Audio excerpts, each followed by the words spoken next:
Okay, so panoponda bwerera nkhani ziwiri. Of course, we're gonna talk the talk. Ndabwerera nkhani ziwiri kuti tizacheze. Nkhani ya law breakers. I've seen in my comment section how achinyamata ambiri adziko la Malawi, they are commenting in comment section. This is showing us kuti the country is not safe. These men, many of them in this comment section, they are dead walking zombies. They don't understand. They don't get it. Ndima law breakers. Ndiye chimene chandigweresa pano, right? It's because many men don't understand, don't get it. Kuti destiny yao si Malawi. Ambiriwa, they keep trying kuti okay, I want to go out, I want to move out of Malawi. Amakhala kupita maiko ena. Ndiye chimene chimachitika charity begins at home. Kalidwe manyi lija. Kalidwe lopepera lija. Amalitenga nkumapita nalo maiko ena. Forgetting achokera, we are coming from a country, imene ili country ya corruption.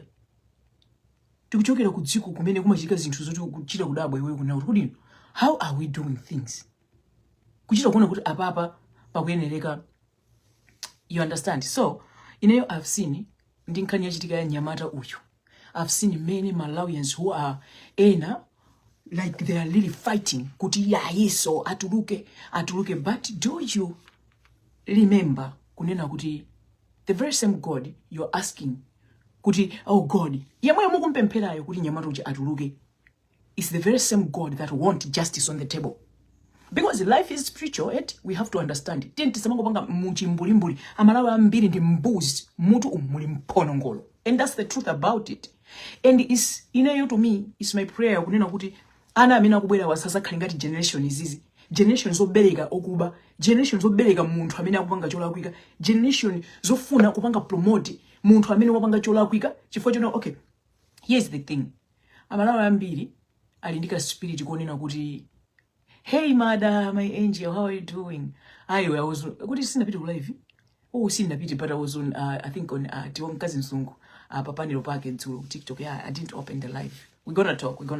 Call me. We're gonna do a live for WhatsApp. Yeah. So, and one bit is something understand. China chiri chose chimene chiri against the law. China chiri chose chimene chimakhala against the law.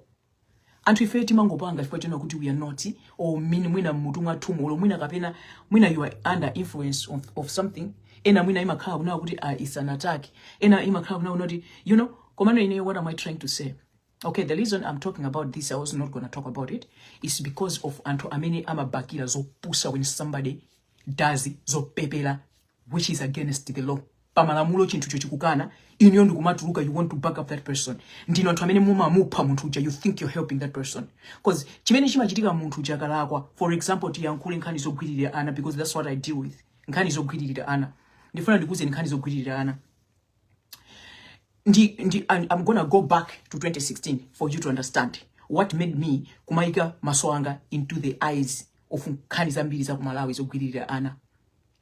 It's because anthu ambiri they feel entitled. Akakhala kunena kuti ali ndi udindo.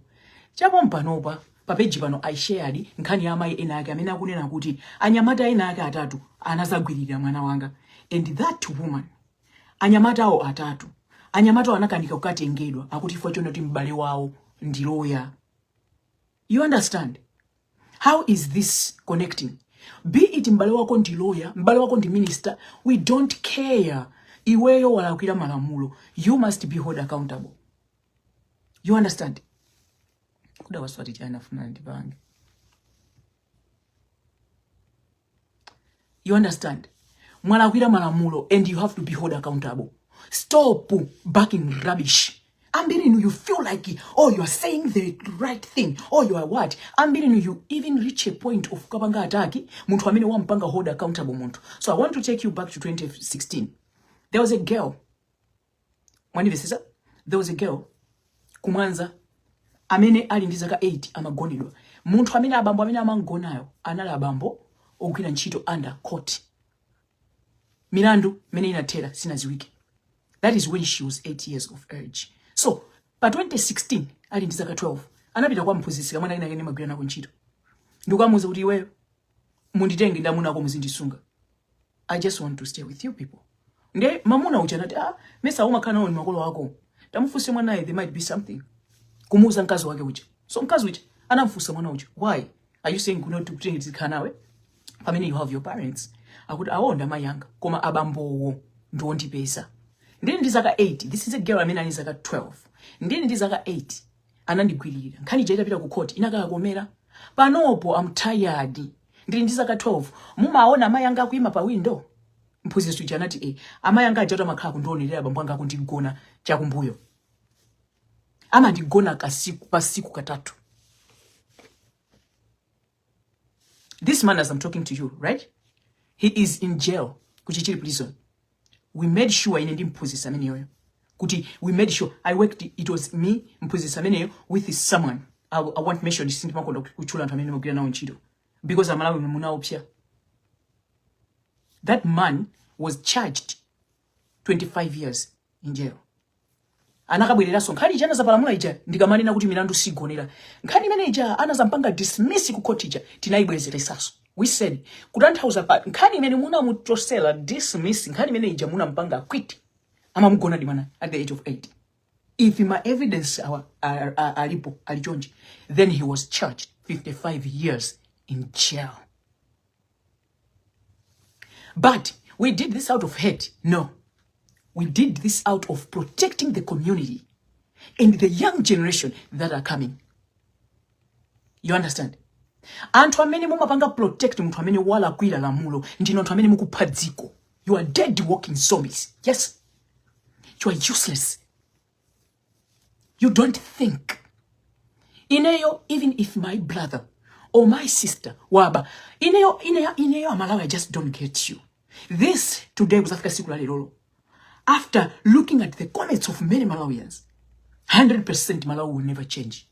It will remain a poor country amongst the other countries that are poor.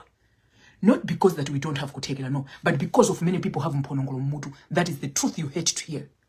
And I'm going to give it to you, the bare truth. Because many of you call upon God for just useless reason. You don't understand who God is. The very same God that said, let the children come to me. You stand and protect an adult. What is that? You stand and try to fight somebody who is saying this person should be held accountable. With no shame. And you involve God. Which God? Which God? So, the reason I'm saying this, amalawi ambiri ino, azibambo, destiny yandu si Malawi. Ena numukala mukutawa, ndikumabita maiko ena. That thing, if you don't change, for charity begins at home. You can't go. I'll tell you, in the UK, there is one guy, amene amapanga za Nyasa Times, is in jail. Nkhani yake, akuti amamupa lapasa mwana kumaliseche. You go check pa Google, muzipeza. Komweko, kunali wina amene anagwidwa ndi polisi, akumufuna kumamupa lapasa through the phone, mwana wa zaka 14. Not to mention it, just right here in America, ku Indianapolis, I have heard a story. And I followed up with somebody who knows the story, how it happened. And asking, because I wanted to talk to the mother of the child in mention. But I can't reach her at this point in time. But I want to encourage her and also to give her flowers for what she has done. Many people are telling her, wamula akwira nzako, sunga mangise nzako kwa America. Do you know a 9-year-old child is a minor? You stand and tell Kolo, limenela vutika 9 months kunyamula mwana wake. Ndi kumamuza kuna kuti walakwisa kumumangisa nzibambo wankulu who is old enough to know you cannot touch a child's private part. And you call yourself people that goes to church. You disgust God. You stand, you want to protect an adult. And you step on a child who will grow up with trauma and hate somebody who's going to come to marry. And maybe kumpanga nkhaza mamuna amene atazamkwatire. Chifukwa cha trauma imene wapangidwa chifukwa cha mbambo uyu amene inu you want to protect. In who are you? In many of you, how do you think? Do you even understand it? Who is your God? Maybe I should ask you. Because the true God that I know, as much as I know, he loves us all.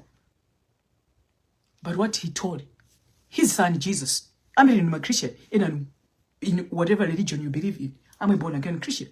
Jesus said, let the children come to me. In what you do, you are taking the children and molesting them? And you call yourself, oh no, anawa nyanya. Inu mwana wanu amene amavuta nyumba akanyanya mumanta. What punishment do you give the child? Why can't you do the same to mwana amene mwakumana naye panjira? Mwana amene is not behaving. And you want to say, oh, you cannot be saying that. Mwana yo mamona. Mwana yo mamona. Get off that bullshit, you dead walking zombies. Mwana, no kamukuti mwana yo mamona. Why are you putting mwana?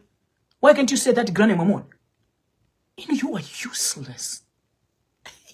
Not every Malawian is affected. The way here inside you, garbage in, garbage, rubbish out. That's what you are. Anyone who holds people accountable. There's a story ya Nyamata wina. Amene pachiyambu, his brother atapita ukagwirira mwana wa anthu ena. He took money. Let me tell you what happens. Hey God this. Hey God this. Life is spirit, life is spirit. You don't know no shit who God is. Understand kuti kodi mulungu yo ndani. When God makes you to see something, you are an angel to that situation. You need to hold people accountable. Many of us see too, our blessings are on hold because God has tempted us. God has given us stories to see there is something who is supposed to be held accountable, but we are failing to hold those people accountable. And God is failing to bless us because he's making us to be an angel to save somebody. When you save one soul, God is always happy with your soul. Even if you can die today, you are in a better position with God because he made us to be other people's lighter, destiny helpers, an angel to save. Koma inu zimeme machita njia. Azibambo ambiri nsete sasa za mitu mwanu. Ma comment amene you put. Now, everyone amene ayimirira pa chilungamo ndikumupanga hold munthu accountable amene wapanga cholakwika. You are even helping the person that did the wrong thing. Anthu amene ajanda amene amakhala ndipo God is happy with those people. That's the truth about this life. But if you are a dead walking zombie, you feel like you are amene ukumpanga defend munthu amene wapanga choipa kwa mwana. You feel like you know okay, you are at the better place. You are the person who is doing right. My dear, mudzinyenga no khandijala. Munthu amene amayimirira kumpanga hold accountable munthu amene wapanga cholakwika is a person who is even helping munthu wapanga cholakwika uja. Kumpanga hold munthu accountable pa cholakwika chimene wapanga ndikutanthauza kunena kuti pamawa munthu uja sazapangaso. Ndikutanthauza kunena kuti munthu uja ngati alogwirira the community is safe. Ndikutanthauza kunena kuti munthu uja ngati kuti ali ndi khalidwe lotero licha amakasintha. You get my point? Pamene simukumvesa ndi pati. Pamalamulo a dziko amati chani? Mwana amene ali anda zaka zinga musamuta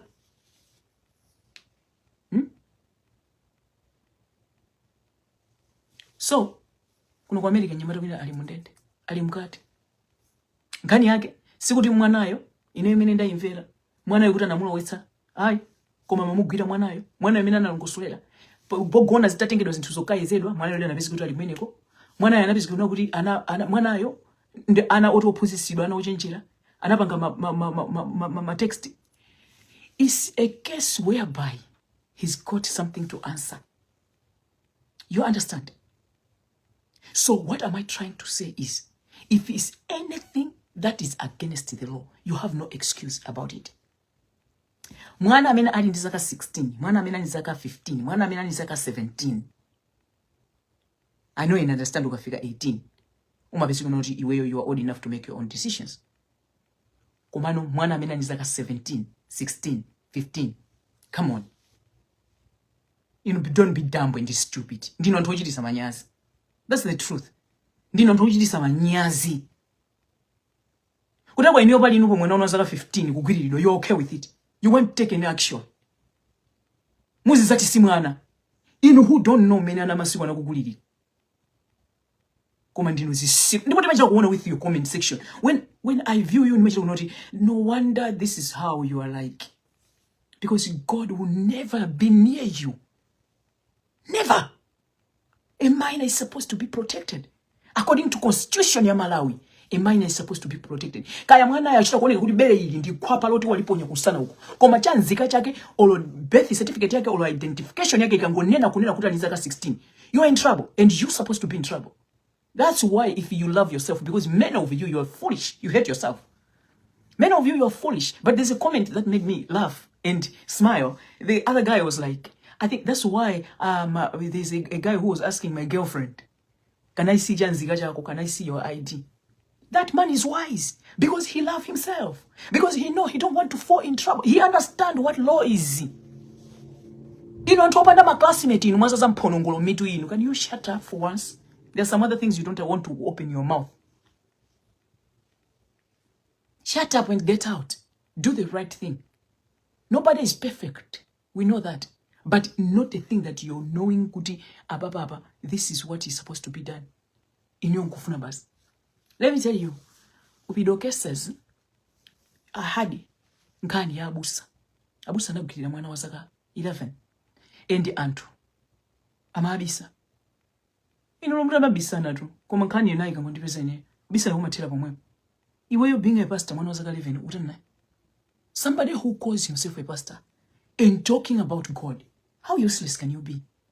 Because if you read the word of God, you understand that Bible with sober mindset. The do's and the don'ts. That's why we have the 10 commandments in that Bible. If you fail, that's why there is a church. If you fail to know the commandments, the law, yadziko, ndikumapanga follow. Ukapita ku church kuti pali osaba, osapa, osachita chigololo, osatani, zimene zija, 10 zimene zija, ndi zinthu zimene zili kunkati kwa most of the word. Most of them law.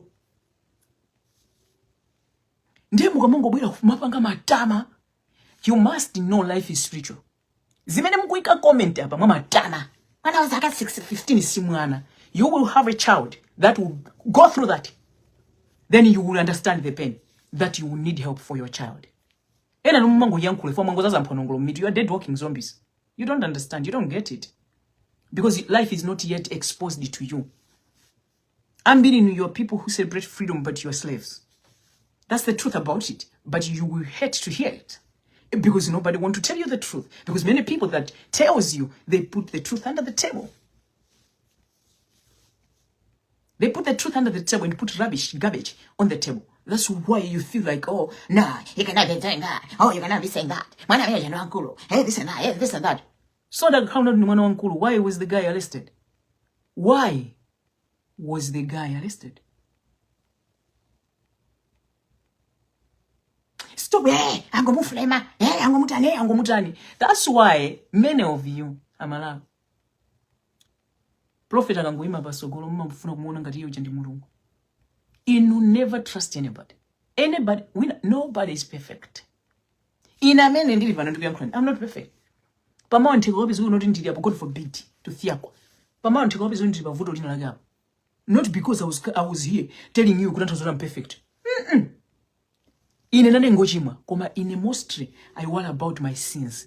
And the law that I'm supposed to follow and don't break, I make sure. Ngati kuli malozi ena amene ndimapanga kuti I'm breaking, I'm knowing later. Koma usati ili pamphuno panga kwa mwachito kuzoona kuti koma guys, no, come on, you can do better. It's everyone's responsibility. It is everyone's responsibility to take care of a minor. Children out there. You meet my child, kunjira uko, muone ni kuti ndi mwana, protect my child, sakani kholo lake, sumukupeza kholo lake, pita to the nearest police station and report. Mwana uyu tampeza panjira. Mwana wazaka 15 mwamuona, akuyenda muzigwedeza matako, kaya akuyenda mukhangata kupasani mauje ma green lights, muyimiseni kuti iwe stop what you're doing. Ineyo ndine mbambo, kulazi bambo yena atheka kukugwiririra, osapanga zimenezo. Akupitirizabe mutengereni ku polisi. Apolisi afufuze mwana wake. Koma iniyo mulibe mphamvu yomutenga mwana wa zaka zachichepere. Kuchokera 18 mkumapita pansi, mkumati mumusunga. Kenako you want to give an excuse. Tamachitani koni zina zima nyazi. Kuli zinthu zina zake zona not of course you can stand into mapanga, put your opinion in a different way. Vuto ndionera kuti inuyo munthu eti amati akangoyamba. Monga ngati Pirirani amathandiza anthu. Ndiye kuti kubwera wina wake azakuuze nuna kuti Nego Pirirani anandipanga mwano. Pirirani anatenga 5 billion yanga. Iniyo chifukwa chona kuti Pirirani ujana kupasani kuno wani kwacha. Mumamuuza kuti munthu ndiwo wanama iwe. Ndiwo wanama Pirirani sanga panga zimenezo. Inu mtima wanga mungondizi. Do you know my deepest secret? Iniyo, do you know my deepest secret? The wise will start investigating. uyuyu of course amathandiza anthu koma ngati pabwera munthu uyu akuzadandaula tatiye ndifufuze kuti munthu uyu ndi ndani koma Malawi ambiri inu what do you do sitonga mamunena amene uja amathandiza anthu ino ifo chano kuti munthu wokuba amathandiza anthu ndiye mufuna kunoti anthu asampange hold accountable amene ni munthu wokuba Malawi you've got a lot. Many of you are so badly affected. You have garbage in your heads. And it's very unfortunate that in your homes you have children. Those children are going to be misled by you people. It's very sad. Those children are even going to be abused because they will think the life you're living, the life of not holding people accountable, it is okay, that's life. That's not life. If you really love someone, you will hold that person accountable. Pachola kwika chimene mapanga. Ine ndakandukuzani people that follows me from Pido International ndakandukuzani. Ine kukumana ndamunaga Joanna ubezi. Panjira. Ali ninkazi. Ndimwitana Joanna iwa muna konda kumana nawo. Ngati ndimwe wa phone ndi ajambula awo. Anali ndinkazi. Because there is a reason when we say life is spiritual. Chimene chimachitika iti Mulungu amakupasa iwe kuti uone, amafuna kuonese. Kuli kodi iweyo. Ndinifuna ndikuze chimene amachita Mulungu. Ukakhala kunena kuti ndiwe ngelo and you deliver. Mulungu akubweresera waona family ina yake kuti abambo ali ndi ana koma ana aja abambo ndote akaza usakuziwa chifazi bambo ambiri ndi amabodza amakhala mabodza chimene chimachitika ndi chotani ukaonapo iweyo zimene zimachitika God gives you eyes of discernment iweyo nyumba mwako mamuna wako usanga pangi china chake Mulungu azingokuonesera pa kind through pa phone Mulungu azingoti chifukwa umakhala kuti kumugwirira ntchito umakhala kuti you have delivered umakhala kuti you have become an angel to many people. You are scared to tell the wife, why can't you be unknown? Light later, Peter Mukaponyo pantandala pako. You are scared to what? Light later, Peter Mukaponyo police. Amisisa kuti akuti. Umekucha, kuli mwana akumuzuza kupanga chakuti. I would love to remain unknown. Anthu ena afe timakanika kudalisidwa because God has tested us many times. But we are not doing the right thing that the true God wants. Instead, we back up evil. Instead, we back up rubbish. Instead, we put rubbish in front. Ndikukana kuti the truth that the true God want, the truth should be on the table. And this is very unbelievable because many men are involved. For example, in Malawi, many men, if you can see, are in many many organizations. Let me give you an example of many companies in Malawi. This is the true talk. Evidences are there. Azibambo ambiri, amagona, azikazi aini, maofesi. You understand? And azima yambiriwa amapangira not chifukwa chonena kuti akufuna koma chifukwa choti asunge ntchito not to be fired ndizimene ziliko. You understand? Amafuna kuti asunge ntchito asaluze ntchito. That's what is happening in many offices in Malawi. For them to send somebody kufield akwenika mloweka msketi. For them to go and whatever akwenika amukweze ulindo otangu akungweneka amukweze munthu according to maphunziro ake. What do? Akwenika muduseka musketi. And here is Azmaya Minaji amakhala lichete. They don't want to say anything to their husband. They don't want to report even that ku office kuli anthu mabwana more than amene akwapanga nkhanzayo. Kuli even mwina committee imene imayang'anira za pamene paja. They don't want to do that. You understand? Chifukwa yachani. They hate themselves as well. That is self-hate. Ine mmene nimazikondera ine. I will go and tell. I will go and open up. Hey, is this how people work?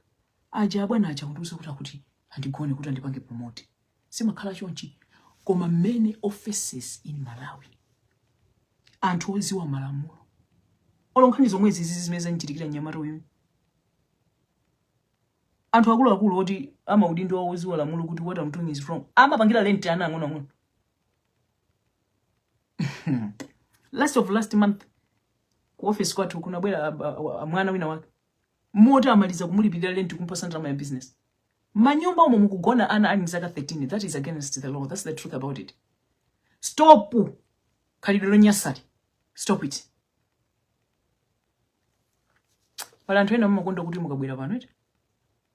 Musiyankhula. Iweyo ndamene ukamba za Mulungu. I talk about the true God. I don't talk about the stupid God that you people serve. Because the stupid God that you people mukagwada nkumampemphera is the stupid God that judge others. The true God that I praise ine mandona mene ndilire simandona doesn't judge anyone. That's the true God I know.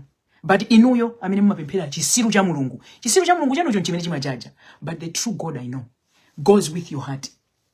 What are you inside you? Your heart. Ndinu ndani ino? Sino okupai. Nkati mwanimo ndinu ndani sino okuba ino. Nkati mwanimo ndinu ndani sino ogwiririra ino. Your deepest secret heart. Ndinu ndani ino? Mukabwera pano kuti muzindi yang'anene kumati ndiwe wewe mukamba mulungu. Yes. I talk about the true God that protect the innocent children. That said, let the children come to me. The true God that even sent his only begotten son to die for us sinners. And you, with your stupid God, you think God sent his only begotten son to die for holy ones like you. Very stupid.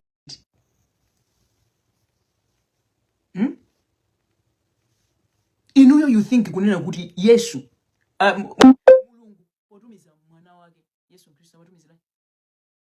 Amatumizira ndani? Anthu ochimwa mesi. Mukamabwera pano koma pamene ukuonekera ngamakambeza mulungu ngamakambeza chatapu. That mumuze chisiru cha mulungu chimene mumapembezacho. And I praise a true God. You understand? When I call upon the name of God, is a true God that doesn't judge anyone, but goes with your heart. Who are you inside your heart?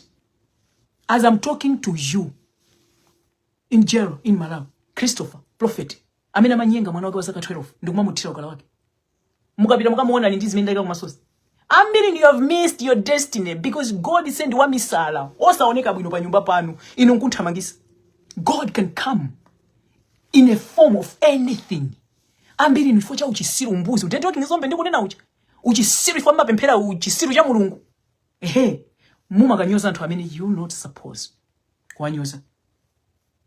Ambiri ndizisiru kai. You are the enemies of your own progress.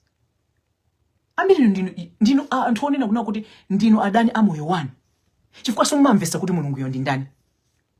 God can use everyone, including Ami Salama maona takhala pansaji. They can use Ami Salamenaja to heal someone. They can use Ami Salamenaja to direct somebody to reach his destiny. That is the true God that I know. The true God that I praise. Not that your stupid God you praise. You know, you praise a very stupid God. I don't know who is that God that gives you the power to be judging a fellow sinner. That your God is robbing your blessings. That your stupid God is. That your stupid God with small g is robbing your blessings. You know the true God with the G, who loves people like me, who sent his only begotten son to die for sinners like me. Loves everyone. Ndichifukwa chake mumadabu kuti kudini. Anthu awakuoneka ngati ochimwa. Why zinthu zawo zikuwayendera? Omene mosenda ambira ukagwada. Because you take God's responsibility, the true God. You are not a God, you. What about your sins? That's what Jesus said. Do not worry about me. Worry about your sins. You take Panadol, overdose yourself over someone's headache. For what? Who be you deep down? Are you not like the Agnes Katenge's sister who is in jail right now with no tattoos? Are you not like that one? Are you not like Sifu Indiana Pampake? 24/7 365 you gossipy. Some people that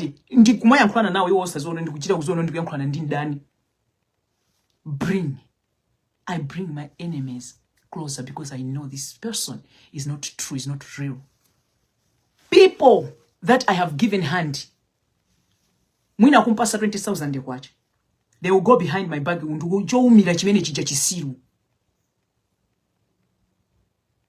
but I come to them openly.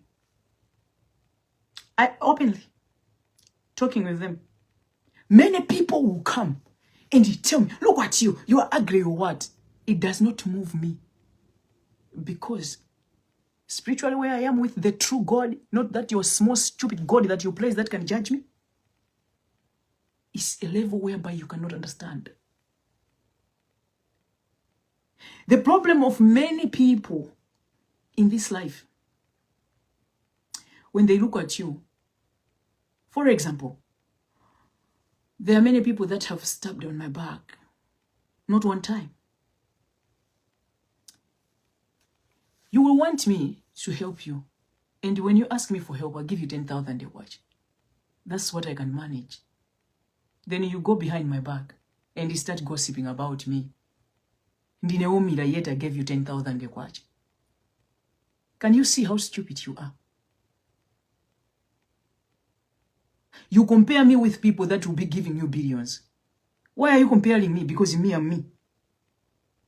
Why are you comparing me? So why can't you, instead of you comparing me, why can't you make money and give it to me? I mean, because I've already shown 10,000 I can give if I can have billions. So why can't you make the billions and give it to me so I can give people? But many will go around and gossip of you, dragging you down for no reason. People that you have given a hand. Why? Because they don't understand who God is. I'm talking about the God who stand up ndikuwauza anthu kuti nonse mwapereka materials munomo, nonse mwapereka ma billions, nonse mwapereka machani, sumuna pereke. Wapereka ndi nzima yo wapereka kwenyu. Because those people have no idea who God is. So if I am a cheerful giver, and I don't receive, and I don't beg, and I don't ask. The only place where I know I go and ask is when I close my room. If either I go to the mountain, I talk to God and ask the true God. Because I know He is the only one that can direct the right helpers to me that can help me for my problems. That's why I don't bother going around and begging people. People have problems. You understand? So your expectations of saying, okay, when you're looking at Bidani, you think Bidani have money. Ineyo with the international organization, people have, oh my God. True God, you need to manifest. Some of these people, some of Malawians have stabbed me. You wonder what, let me stop there. Let me talk. Not talk a lot. But you know what, Amalawi Ambidin, you are dead. The only day you are waiting for, clean up your mindset, clean up your hearts, and understand life. And start praising the true God. And start understanding who is the true God. Who is the true God? Because timirungu timene mumapembeza timetima kupangisani kukonda drama. Timetima kupangisani kuti munthu ola kupaseni wani kwacha muone ngati kuna kuti munthu yondo umira. No matter how many times that person can come to give you that one kwacha, you don't appreciate. You go around and talk about munthu osakulakwira. Yet in yosu muna truse polo wani kwacha yanu ndikumpasa. Yet in yosu muna mfuse polo, not even one day kumfusa kuliko where are you okay? Iwe, do you need any help? Aye. Koma you go around and gossip. In front of in it, I'm the most gossiped person with many people. And holding the was and not okay. This person gossip about me. It's not goody Cindy I just respect myself because I know who I am. You understand? I know who I am. And I know I am in my lane. I don't compete with anyone. I mind my business. People will be contacting me and doing this and doing that. You understand? But ineyo zoti ndiyangane kuno uya kupanga chani. Uyu Malawi uya kupanga chani. That is not me. You can even go far and ask my family. Ine munthu oyipa olo munthu ofuna kuti azizionesa ngati kupanga nane compete. Ndima mpanga block. If I don't block you, you are lucky. Because in my country ndizi nthu zambiri. But I will block you. You are evil, I will block you. Moti ena mu comment section amene ali kumanina unote no. Iwe mwana ndo wankulu this and that. I will take my time, I will block them. And I hate poor people in their mindset, so poor and dumb and stupid. Publicly and lighting down life is spiritual. What you're lighting down is even going to affect the fourth generation. At the age of 15, you will not even remember that comment you left on someone's page. So don't take people for granted. Many Malawians are gossipers. You have to know that. Many Malawians are gossipers, and that's the truth about it. I'll give you an example. Mutandiza Nyamata Ujandani Alexis Kamangira kupanga fight against corruption. Kunali nkhani zimezi machitika. People went far be telling people kunena kuti I'm just using them and whatever. I broke with those people. I don't use nobody. You understand? I don't use nobody. As you can see on my page, I always say we are looking for volunteers. We are looking for volunteers. Ma volunteer amena mabwera kumathandiza. Nkhani zimena mabweresa on the table. It's not about my family or my brothers or my sisters or my what. I'm a Malawi. Adziko la Malawi. Manive? Amalawi adziko la Malawi. Sisa nyumba mwangai. That's why I'm looking for volunteers. If you understand who is a volunteer, you will understand. You cannot stand in command nene kuti wali uma. I mean uja this and that. Where do you get the strength? Come on guys, you can do better. You can do better. For somebody who take one kwacha, not one time, not 2 times, and stretched it and giving it to you, you have to appreciate. Don't rob your own blessings. Life is spiritual. Some other people that you attack, you don't know. Couldn't and hold on. Many of you, I think Imada, you've been following from Pido International page. Imena ntwana kondwela kuti inapita. Pamene ni mwinu wake, ndina mutokoza Mungu. Thank you God for taking it. You understand? Pamene ina chichita bwino. Spiritually they are dumb and stupid. Ndali nakali kuti fama pempeza chisiru ya Mulungu. I praise the true God. Chimena machita Mulungu, the true God, ndijani. God slaps the children that he loves the most if he is talking to you and you're not listening. You understand? If he's saying something to you and you're failing to listen because of what you're doing. Amatoka kulanda nchito imeni. Amatoka kupangisira. Mwana nkhani ya Yobu. Amena nawerenga nkhani ya Yobu ndani Bible ifinga ndimuna werenga with sober mindset because inenima kuzi nema bweleza Bible linalembedwa ndi anthu.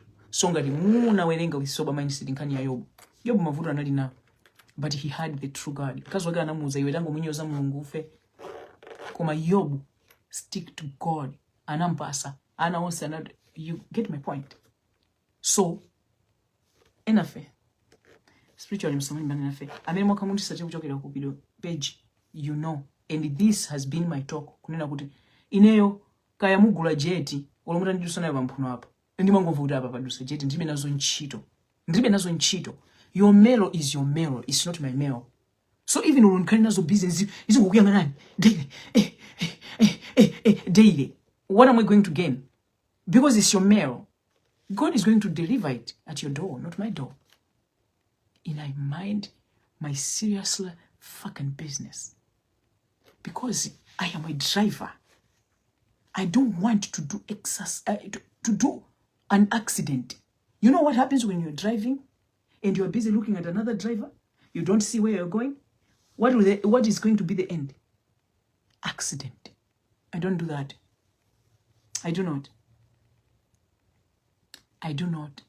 Chabe kungoti, you know? Sinimafuna kubwesa zinthu zanga pano. I was gonna show you. Kuti ningotenga muone ineyo anthu amene nimagwira nawo ntchito. Anthu akulu onena kuti ndilemekeza not because of maonekedwe anga. Suti samaona maonekedwe anga amadusa ma video anga amazi kuti zimene timagwira nawo ntchito uchanducho. But they respect ntchito zimene mapanga zicha. Osati maonekedwe anga. There is nothing harming kuzinthu zimene ndikuti ino apa sipana inde bwino. Tawathandizeni anthu awa to get justice. Apa tapanga ndi chakuti. You get my point? That's what I do. So mugamakhala kumafuna kuphwanya malamulo. Kumafuna iniyo kusonesa ngati kuti ndinu wodziwa. Koma malamulo alipo. Kuti mukapanga ichi. It is against the law. Musazipesa. Muli kusero. Pamawa muzizata anthu ndoyipa. Anditenga ine. Oyipa muli inu. Kuyambira lero is everyone's responsibility to know kunena kuti munthu amene amabwera kuzakuteteza chinthu chimene wachita cholakwa ndipo pa malamulo adziko akunena kuti ichi usapange. Munthu amene amabwera nkumakuteteza uchi uzo kuti ndi mdani wako amene uchenda amene akukupha.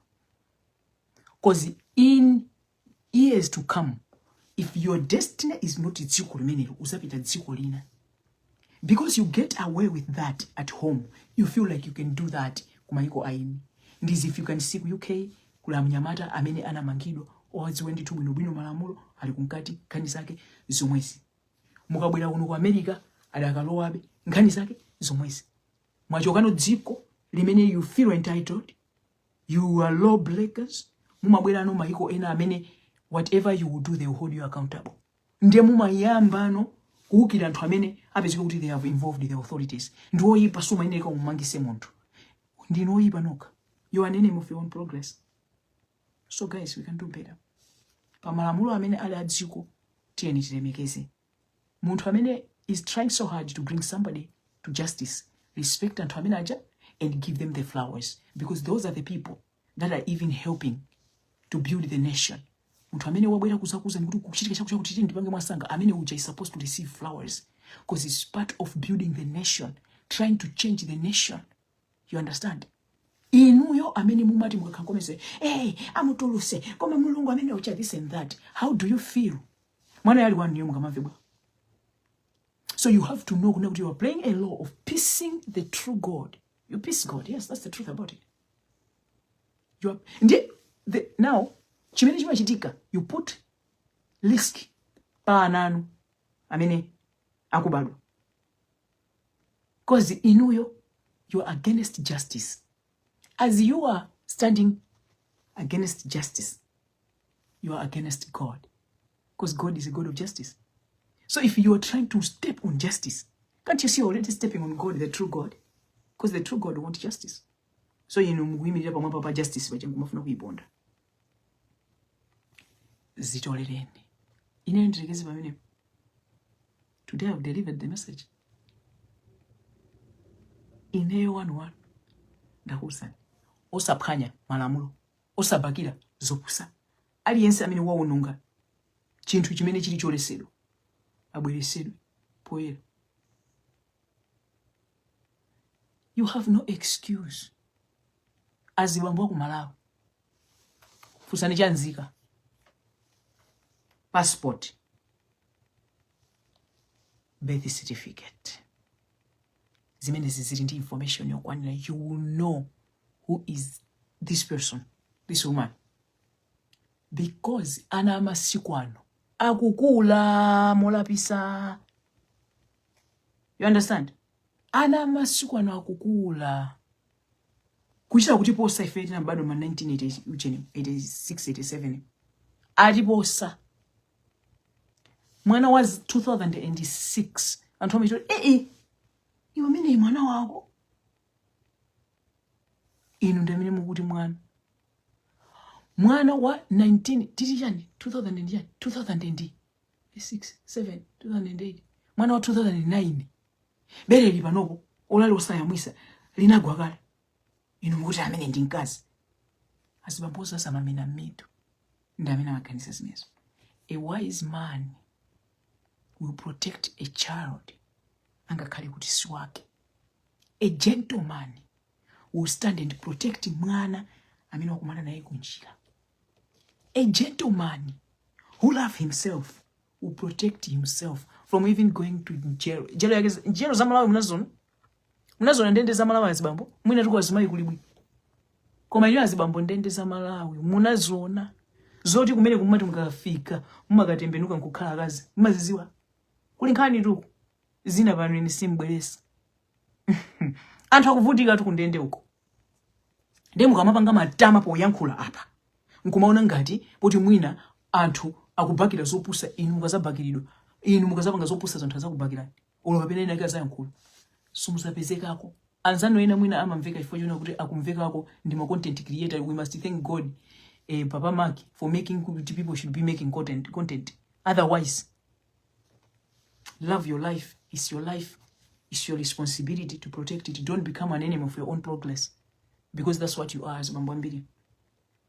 Choma lizira anthu amene mumabwera pano, iwe ndiye ukunyasa ndiye bola sojetu. Never in your miserable life compare me to anyone in this life. I'm unique in my own unique way. You hear me say so? Did you hear me? Do you understand what I'm saying? Do you understand me? Do you get me? Excuse you. Do you understand me? Don't compare me to people. Ineo, my name is Pirilan. You understand? My name is Pirilan. I am unique in my own uniqueness. Do not compare me to people. There is one Pirilani and there will never be another. Your miserable life of comparing people should end there. Please. Not putting it pano papejino. If mukamapita kumapeji kwinako ama kupanga nalawo kumaya mkhola zimenezo. Muzipanga kumapeji konko. But mukafika panopo papeji panopo. Umona uyu? Never compare me with anyone. And I am me. I am me. Mukabwera pano ndiwo onyasa. Who cares? Am I in your house? Why are you bothered? Why are you bothered? Why are you bothered? Am I in your house? Ndinonyasa ndi nyumba mwana.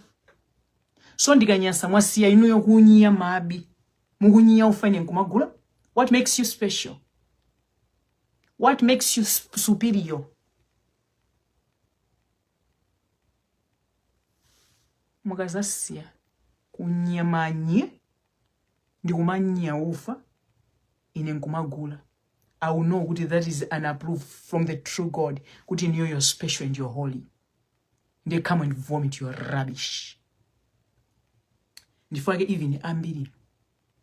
Ambiri. Zambiri mumalepera. Because you go and judge a book by the cover. You can't go inside and read it. And the good information is hidden in the books. That's why men are just dead and walking. And going around. And attacking people that you're not supposed to attack.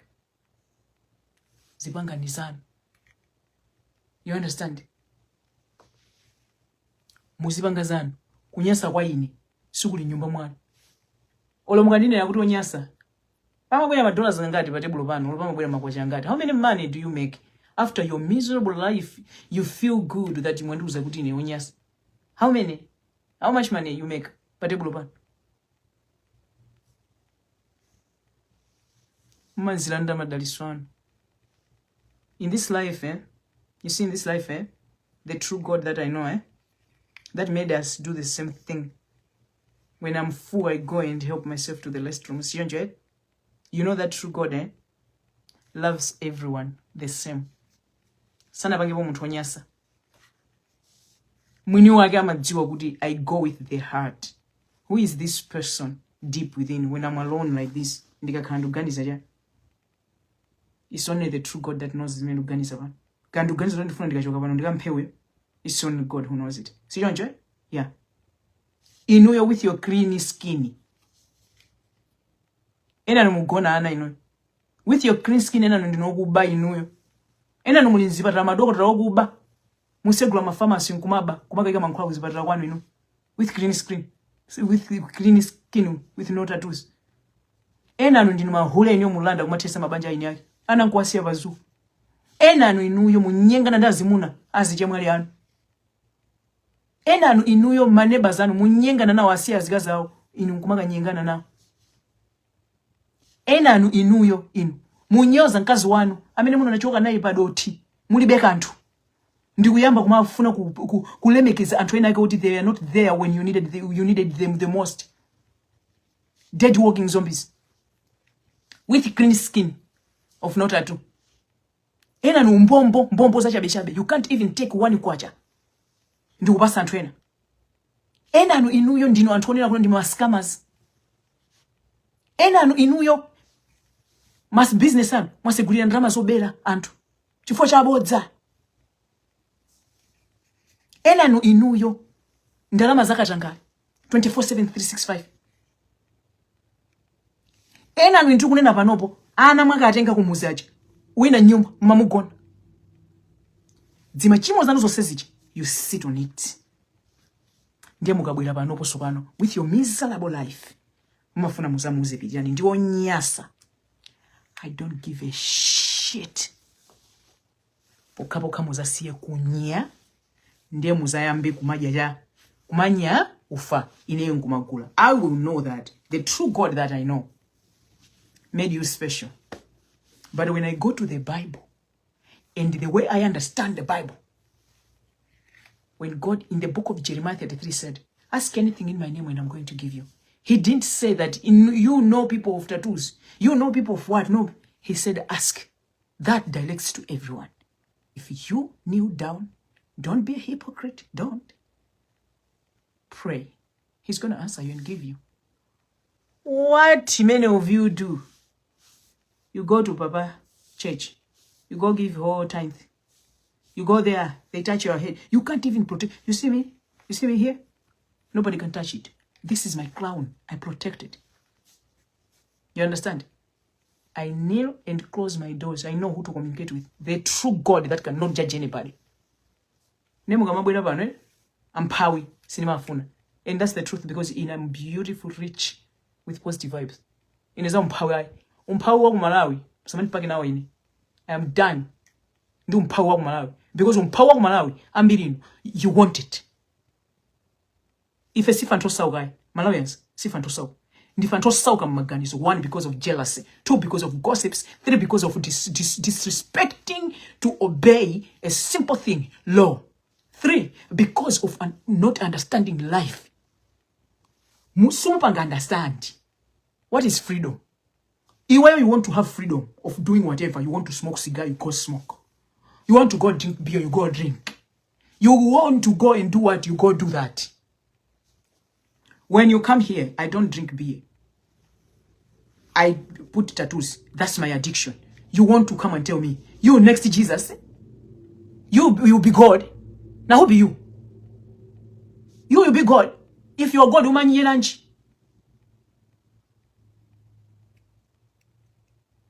Ngati fair and hoji maf. Inurasuka ni mponongolozini mirumwanuzu. Learn to appreciate and accept people. Many of Malawians, you lack acceptance. Accept people we are different. Accept people we are different. And respect every human you meet. That's what you're supposed to do. And God will surely vindicate you. Izimu mapangazi kutenga nchito ya mulungu. Iwe yanda amino kuyankula za mulungu. Iwe ndio amino kuyankula. Iwe, who are you? Who are you? What kind of people? Malawi is a country whereby they will be celebrating over someone's downfall. You know why? For example, let me give you an example. My talk of the story of this Takuza, and I'm talking because that's what we do. Hold people accountable. It is against the law. But law that's why I'm talking about it. Am I happy in celebrating kuta chichita we know? Many mabangita celebrate Malawi. What am I doing? In this situation, I'm learning. I have cousins that are youth. I have youth. I advise them, don't do this. I will take that as an example and show them, you don't do this. Many of you, what do you do? For example, Pido International Stage ya so. Many of them, yeah, I'm a nyanya. Ya chita wino. With your small God. So you see me with my huge God? I look at it, I'm like, oh God. So I tried to recover this page, but I think this door is closed. I can't continue knocking on the closed door. Now I stand still and say, God, you are the true, beautiful God. Remember my name. I know I'm not listening for something because you slap the children that you love the most. Tell me, what do you want me to learn? Tell me, what should I do? Tell me, why did you do that? I accept it. Now I want directions from you. Why do you busy kuseka? Hey, God is busy telling me, do that, go this way. Enough of this. When something happened to someone, God is testing that person. This is the story of this guy. He did not see it. That is exactly that happened to me. With Pido International Page, I did not see it coming. I was not listening. That guy had a preaching, a very strong one. And at a certain point, he forget. The prayer life, the spiritual life, physically he was coming, but spiritually he was not going deep as he was coming physically.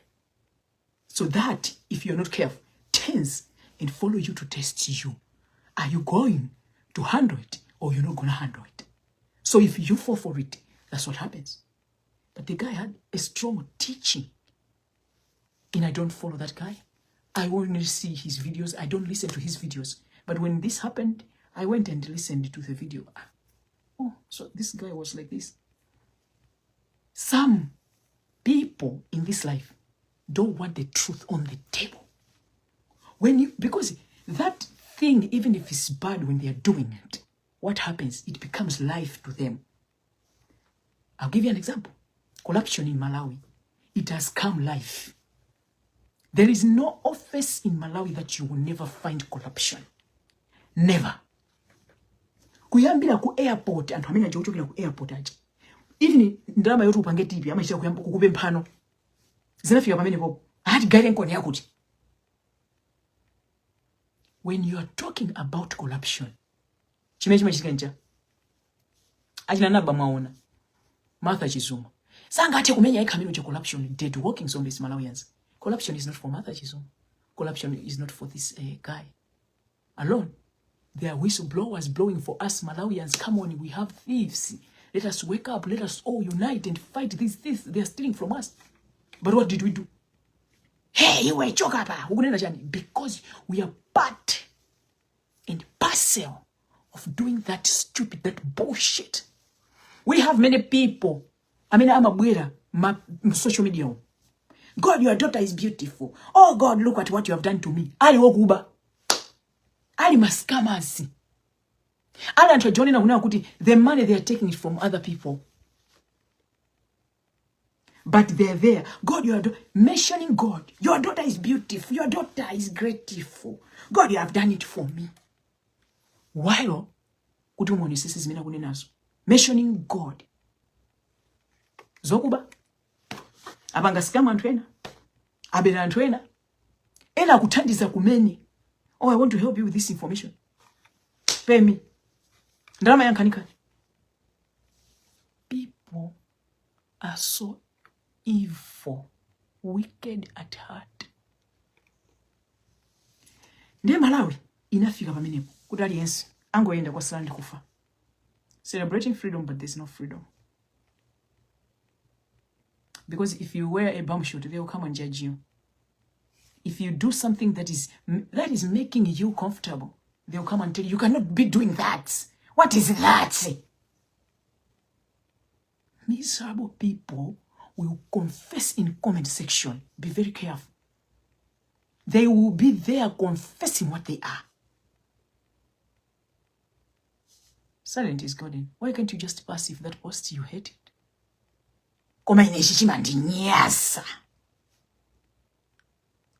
Kwa muntu amene amanyanga ti wewe. Mmamva bwanji? In your head, I go around people's pages.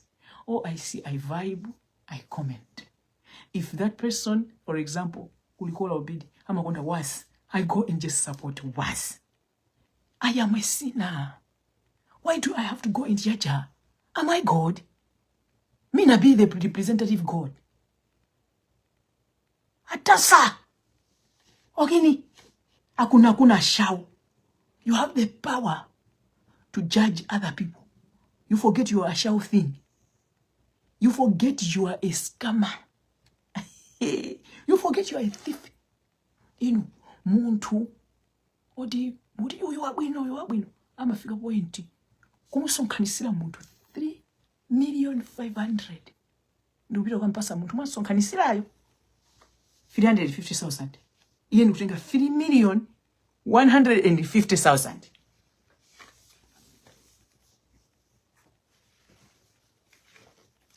Ndezi kula Malawi limene.